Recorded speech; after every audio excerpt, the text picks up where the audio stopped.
लातूर जिल्हा ग्रंथालय संघाचे 41वे अधिवेशन उत्साहात संपन्न।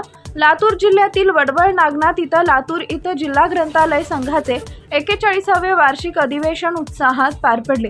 अमरज्योती ग्रंथालय व जिल्हा ग्रंथालय संघ यांच्या संयुक्त विद्यमाने आयोजित कार्यक्रमाची सुरुवात ग्रंथपूजन व ग्रंथदिंडीने झाली।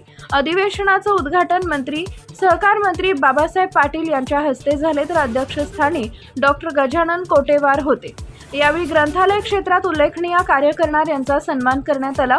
राज्यस्तरीय पुरस्कार रवींद्र कालेकर, जीवन गौरव हावगीराव बेरकिळे, तर आदर्श ग्रंथपाल पुरस्कार अशोक मुंडे यांना देण्यात आला।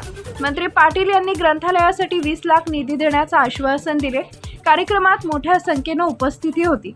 टाइम्स ऑफ महाराष्ट्र न्यूजसाठी लातूर प्रतिनिधी धनंजय देवंगरे यांचा रिपोर्ट।